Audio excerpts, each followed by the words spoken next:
शुरू करते हैं आज की क्लास। लास्ट क्लास में हम लोगों ने 6 आइडेंटिटीज़ के ऊपर काम करा था। ये रही 6 की 6, ठीक है, जिसके अंदर sine x plus y, sine x minus y, cos x minus y, cos x plus y, tan a plus b, tan a minus b, ये सारी हम लोगों ने पढ़ी थी। तो हमने इनका जो यूज़ करा था अपनी लास्ट क्लास में, वो ट्रिग्नोमेट्री के अंदर कुछ वैल्यूज़ निकालने के लिए करा था। जैसे sine 15, tan 15, cos 15, sine 75, tan 75, cos 75, 6 question तो क्लास में करवा दिए थे। इसके अलावा और क्या हो सकता है, 105 डिग्री पर भी ये चीज़ें काम कर सकती हैं, है ना। उसके आगे भी कुछ हद तक इन्हें बनाया जा सकता है, तो ये कर लिया था। अब इसका दूसरा यूज़ क्या है, तो इसका दूसरा यूज़ ना, ये डायरेक्ट आइडेंटिटीज कुछ क्वेश्चंस में यूज़ होंगे, जैसे कि क्वेश्चन नंबर 6 में, क्वेश्चन नंबर 7 में, क्वेश्चन नंबर 9 में, 3 जगह पर इनका डायरेक्ट यूज़ है। तो आ जाओ, तीनों क्वेश्चंस पहले करेंगे, फिर उसके बाद बचे हुए क्वेश्चन 8th और 10th करेंगे, है ना। क्वेश्चन नंबर 6 उतार दिया मैंने। तो आपको क्या होगा, क्वेश्चन आपके सामने लिखा हुआ है, पहले आपको आइडेंटिटी को पहचानना पड़ेगा, ठीक है। अभी फिलहाल ऐसा लग रहा होगा क्वेश्चन बड़ा कॉम्प्लिकेटेड है, नहीं। आइडेंटिटी के अंदर एक लेफ्ट हैंड साइड होती है, एक राइट हैंड साइड होती है, राइट हैंड साइड का डेटा लिखा गया है। अब वो बात अलग है कि आपको दिख ना रहा हो कि भाई किस तरीके से पहचानना है। तो एक काम करते हैं, यहाँ पर हम लेट कर लेते हैं, क्या, जो π/4 माइनस एक्स है ना, इसे ए लेट कर लेता हूँ, और जो π/4 माइनस वाई है, इसे क्या लेट कर लेते हैं, बी। तो अगर ए और बी की फॉर्म में लिखोगे तो अब आपको आइडेंटिटी साफ साफ नजर आएगी, cos A cos B minus, क्योंकि यही वैल्यू यहाँ पर भी लिखी गई है। अगर आप ध्यान से देखो, ये वैल्यू यहाँ पर भी लिखी हुई है ना, तो ये कितना हो जाएगा, साइन ए साइन बी। तो हाँ, अब आइडेंटिटी दिख रही है, cos A cos B minus sign A sine B. ये बताओ कौन सी आइडेंटिटी है, cos A cos B minus sign A sine B, बता सकते हो? चलो पिछले फॉर्मूले से देखकर बता दो। कॉस एक्स प्लस वाई की हमारी आइडेंटिटी है। तो यहाँ पर हमने लिख दिया कि भाई ये आइडेंटिटी हमारी कॉस एक्स प्लस वाई की है, या फिर अगर ए और बी की टर्म में लिखा है तो उसको ए और बी की टर्म में हम लोग यहाँ पर लिख देते हैं। तो ये कॉस ए प्लस बी की आइडेंटिटी है। शुरुआत में ऐसी बार बार जब भी आइडेंटिटी अप्लाई हो तो अपने रजिस्टर में चेक कर लेना, ताकि धीरे धीरे आपको याद हो जाए, और कोई तरीका नहीं है इनको याद करने का। अब ए की जगह पर ए की वैल्यू लिख देता हूँ, जो कि कितनी है, π/4 माइनस एक्स। बी की जगह पर बी की वैल्यू π/4 माइनस वाई। अब अगर आप ध्यान से देखें, π/4 में π/4 ऐड करोगे तो कितना बनेगा, 2π/4, जो कि कटकर कितना हो जाएगा, π/2 हो जाएगा। और माइनस एक्स माइनस वाई अलग से लिखना ही है, जो उतारना है। तो कॉस π/2 माइनस, अगर कॉमन ले लूँ तो एक्स प्लस वाई हो जाएगा। अब ना, जो हम लोगों ने 3.2 के अंदर क्वाड्रेंट्स रूल्स के अंदर बहुत सारी चीज़ें सीखी थी, उसका अप्लाई करते हैं। कॉस के साथ 90 हो तो कॉस बदलता है क्या, बिल्कुल बदलता है, ये बात वहाँ पर सिखाई थी। तो कॉस किस में बदलता है, साइन में। और एंगल कौन बनेगा, एक्स माइनस वाई, है ना। क्वाड्रेंट के अंदर 90 की वैल्यू यहाँ पर होती है, और 90 से चीज़ में से नंबर को क्या कर रहे हैं, सब्ट्रैक्ट कर रहे हैं। 90 से सब्ट्रैक्ट का मतलब आप कौन से क्वाड्रेंट में चले जाएंगे, फर्स्ट में, जिसका रूल क्या होता है, ऑल पॉजिटिव, तो ये पॉजिटिव आएगी। इसका मतलब हमारा आंसर आ गया साइन एक्स प्लस वाई, और आंसर कितना लाना था, साइन एक्स प्लस वाई, है ना, प्लस ये वैल्यू, तो आ गया आंसर।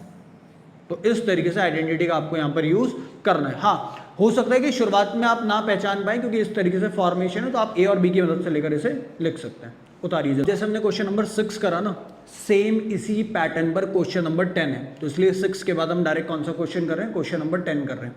सेम फॉर्मेट में लिखा हुआ है, तो पहले क्या करते हैं, ए और बी में लेट कर लेते हैं, ताकि चीज़ें आसानी से समझ में आने लगे। तो यहाँ पर जब आप लेट करोगे तो एक तो n+1x है और एक n+2x है। बताओ जल्दी से, पहले वाले को क्या लेट करोगे, a, और दूसरे वाले को b। इस क्वेश्चन में ये गलत है। अब गलत क्यों है, हालांकि हम रख कर आंसर बना सकते हैं, लेकिन हम एक कॉन्सेप्ट पर काम कर रहे थे लास्ट क्लास में। क्या कॉन्सेप्ट सीखा था हम लोगों ने, हमने ये बात डिस्कस करी थी पिछली क्लास में, कि जब भी हम a और b की वैल्यू लेंगे तो a की वैल्यू हमेशा क्या होनी चाहिए, ग्रेटर देन b। तो जब भी हम वैल्यू लेंगे तो हम एक कॉन्सेप्ट पर काम कर रहे हैं, तो हम उसे ब्रेक नहीं करेंगे, उसी पर चलेंगे पूरी क्लास में। तो हमें एक बात पता है कि भाई n+1 और n+2 में मैं मानकर चलता हूं कि n+2 जो है n+1 से क्या है, बड़ी वैल्यू है, तो इसे मैं a मानता हूं, और ऊपर वाली वैल्यू को क्या मानते हैं, b।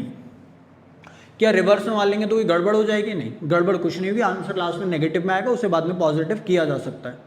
अब आ जाओ, तो पहली वैल्यू क्या बनी, ये बनी साइन बी, अगली sign A plus cos B cos A. और अगर मैं इसको अरेंज कर कर इस तरीके से लिखूं, cos A cos B plus sign A sine B. अब ये हमारा RHS लिखा हुआ है आइडेंटिटी का, तो इसका LHS क्या होगा बताओ, ये कौन सी आइडेंटिटी है? तो ये हमारी cos x माइनस वाई की आइडेंटिटी है। और x माइनस वाई ना लिखकर जब a और b में बात हो रही है तो a माइनस बी की आइडेंटिटी लिख लेते हैं। तो cos a का मतलब क्या है? a मैंने n प्लस 2x को माना है, प्लस b हमने n प्लस 1x को माना है। अब जब अंदर मल्टीप्लाई कराओगे तो क्या मिलेगा? nx प्लस 2x माइनस की आइडेंटिटी थी, और फिर यहाँ मल्टीप्लाई जब हम कराएंगे तो कितना हो जाएगा? माइनस का nx माइनस का x, nx से nx क्या हो गया? Cancel out. 2x में से x को माइनस करोगे तो कितना बचेगा? Simple x। तो आंसर क्या आ गया हमारा? cos x आ गया। और अगर इधर ध्यान दोगे तो हमें आंसर लाना भी कितना था? cos x ही आंसर लाना था। तो दोनों सेम पैटर्न के थे, इसलिए दोनों क्वेश्चन एक साथ कर लिए। अब अगले क्वेश्चन की तरफ चलेंगे। देखिए क्वेश्चन नंबर 7 को, है ना, यहाँ पर हम लोगों को फॉर्मूले अप्लाई कर रहे हैं 10a प्लस बी और 10a माइनस बी का। तो मैं एक काम करता हूँ, एक साथ अप्लाई ना कर कर थोड़े क्वेश्चन को सिंपली तरीके से आपको समझाने के लिए अलग अलग अप्लाई करते हैं। पहले न्यूमरेटर पे अप्लाई करेंगे और फिर डिनोमिनेटर पर अप्लाई करेंगे। फॉर्मूला याद होना चाहिए। तो ऊपर प्लस है तो 10a प्लस बी लगना चाहिए।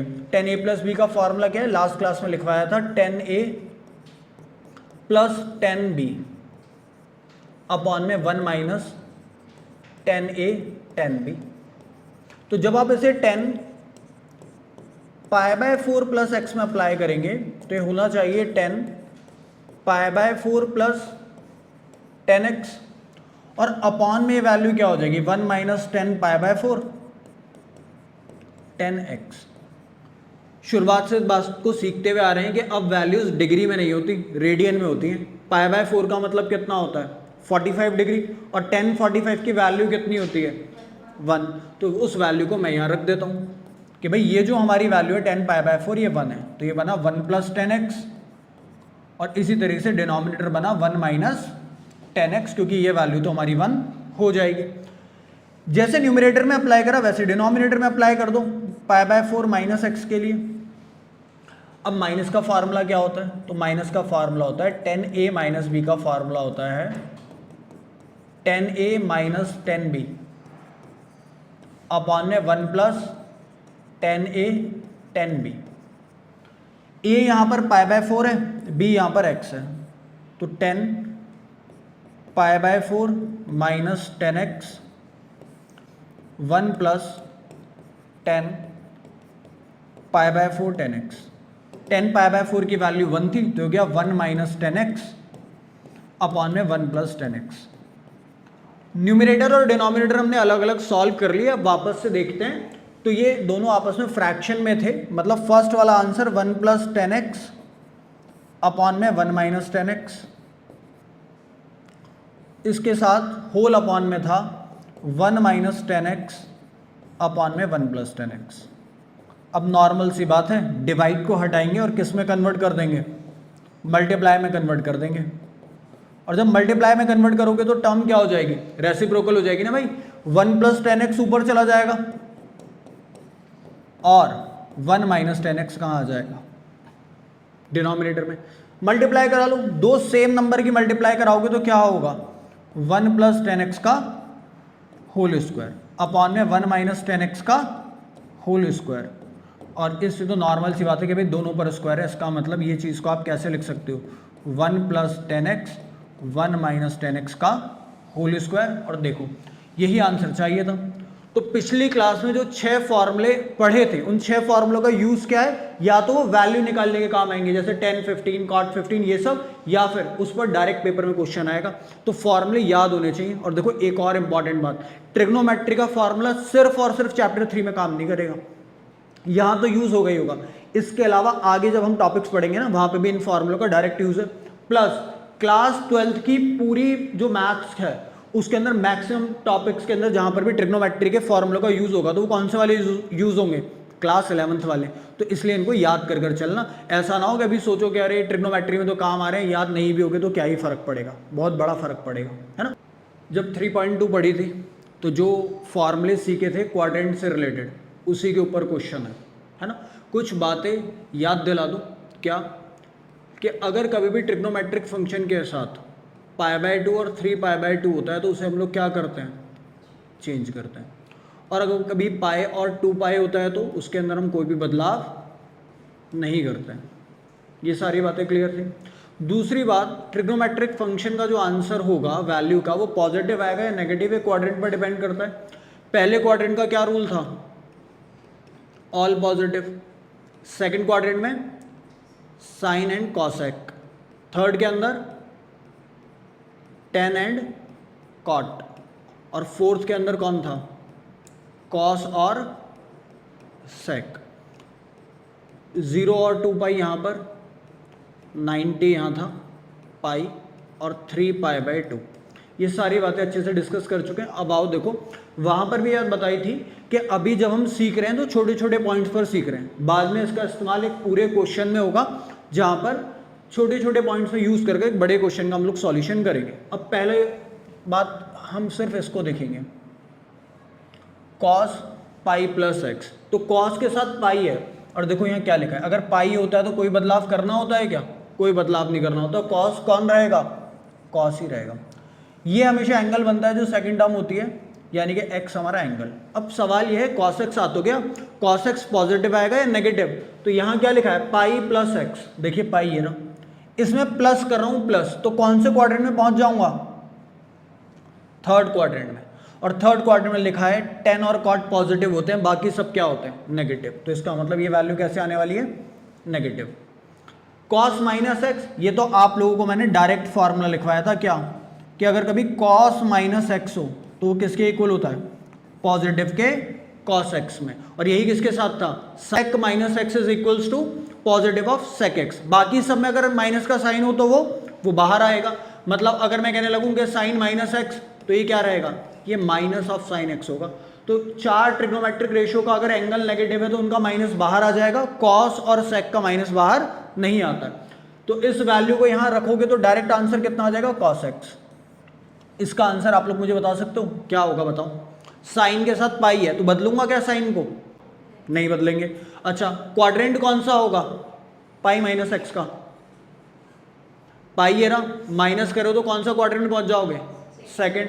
तो सेकंड क्वाड्रेंट में साइन कैसा रहता है, सेकंड क्वाड्रेंट में साइन और कॉसेक दोनों ही पॉजिटिव रहते हैं। मतलब इसका जो आंसर रहेगा वो क्या बनेगा, साइन एक्स बनेगा।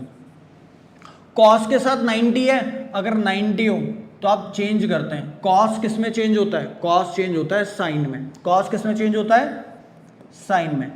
और 90 प्लस 90 एरा प्लस करा, कौन से क्वाड्रेंट में आ गया, सेकंड क्वाड्रेंट में। साइन और कॉसेक पॉजिटिव, ये तो कॉस है, इसका मतलब इसका आंसर कैसा रहेगा, नेगेटिव रहेगा। ऊपर न्यूमरेटर तो बन गया माइनस का कॉस स्क्वायर एक्स, डिनोमिनेटर बन गया माइनस का साइन स्क्वायर एक्स। भाई माइनस से माइनस कैंसिल आउट, यानी कि इसका आंसर कितना बना, आंसर बना कॉट स्क्वायर एक्स, क्योंकि कॉस अपॉन साइन क्या होता है, कॉट होता है। तो देखो जरा आंसर आ गया क्या, बिल्कुल आ गया, कॉट स्क्वायर एक्स हमें आंसर चाहिए था। तो छोटी छोटी सी चीज़ें थी, उनको एक साथ अप्लाई कर फाइनल आंसर हम लोगों ने कैलकुलेट कर लिया। आइए क्वेश्चन नंबर है हमारे पास 9। कॉस के साथ 3π/2, 3π/2 पर तो भाई चेंज करना यहाँ पर लिखा हुआ है। तो कॉस किस में चेंज होता है, साइन में। एंगल बनेगा x। 3π/2 माइनस, देखो 3π/2 ये लिखा हुआ, माइनस करने का मतलब है पीछे की तरफ जाना, तो थर्ड क्वाड्रेंट में पहुंच जाऊंगा। अगर टेन और कॉट लिखा हो तो लिखना प्लस, बाकी सबके लिए माइनस। यहाँ तो कॉस लिखा हुआ है इसलिए माइनस। कॉस के साथ 2π साफ साफ लिखा हुआ है, 2π हो तो नो चेंज, तो कॉस क्या रहेगा, कॉस ही रहेगा। दूसरे वाला एंगल बनेगा, सवाल ये है पॉजिटिव या नेगेटिव। 2π ये लिखा हुआ, प्लस कर रहा हूं, इसका मतलब जा रहा हूं आगे की तरफ, पहले क्वाड्रेंट में जहां लिखा है ऑल पॉजिटिव। कोई भी हो फर्क नहीं पड़ता, सब क्या रहेंगे, पॉजिटिव ही रहेंगे। ब्रैकेट के अंदर आ जाओ, कॉट के साथ 3π/2, 3π/2 पर चेंज। कॉट किस में चेंज होता है, 10 में चेंज होता है। फिर 3π माइनस है, 3π ये रहा, माइनस करूंगा पीछे की तरफ आऊंगा, वापस लिखा हुआ है 10 और कॉट, मतलब 10 और कॉट हो तो पॉजिटिव और कोई हो तो नेगेटिव। यहाँ कॉट लिखा हुआ है इसलिए पॉजिटिव, प्लस 2 पाई पर तो चीज बदलती नहीं है, लिखकर बता भी रखी है। ये लिखा हुआ 2 पाई पर no change, 2 pi plus, plus का मतलब आगे की तरफ पहला क्वाड्रेंट सब कुछ क्या रहेगा, पॉजिटिव रहेगा, चेंज कर लिया। अब नॉर्मल ट्रिग्नोमेट्री की तरह सॉल्व कर दो, माइनस का sine x cos x, bracket में टेन एक्स को लिखेंगे क्या, साइन एक्स अपॉन में कॉस एक्स, कॉट एक्स को कॉस एक्स अपॉन में साइन एक्स। तो भाई माइनस का sine x cos x, bracket में एलसीएम कितना आ गया, साइन एक्स कॉस एक्स, तो यहां हो जाएगा साइन स्क्वायर एक्स प्लस में कॉस स्क्वायर एक्स, कैंसिल कर दो। तो माइनस ब्रैकेट के अंदर sine square x plus cos square x 1 होता है, आंसर हमारा -1 आ रहा है। तो क्या आंसर -1 लाना था, नहीं, आंसर क्या लाना है, +1। तो पहली जो वैल्यू है 3π/2 माइनस वाली, कौन सी एक वैल्यू होगी जो नेगेटिव होगी, जरा एक बार ध्यान देते हैं, हमने कहाँ पर एक नेगेटिव का साइन कम लगाया है। अच्छा, क्वेश्चन उतारने में गड़बड़ी कर दी, बताओ क्या गड़बड़ कर दी, 3π/2 माइनस एक्स नहीं बल्कि क्या था, 3π/2 प्लस एक्स था। तो प्लस होने से देखो क्या फर्क पड़ेगा, पहले माइनस था ना तो हम जा रहे थे थर्ड क्वाड्रेंट में, अब प्लस है तो आगे की तरफ जाओगे कौन से क्वाड्रेंट में, फोर्थ कह रहा है कॉस और सेक हो तो लगाना प्लस का साइन, कॉस और सेक हो, कॉस लिखा हुआ है तो प्लस का साइन लगना था, माइनस का नहीं लगना था, क्वेश्चन गलत उतारा था इसलिए -1 आ रहा था, आंसर कितना आएगा, +1 ही आएगा, और यहाँ पर भी +1 चाहिए था। तो ये लो हो गया, ये हमारा आज का लास्ट क्वेश्चन जो हमारी 6 आइडेंटिटीज के ऊपर बेस्ड था।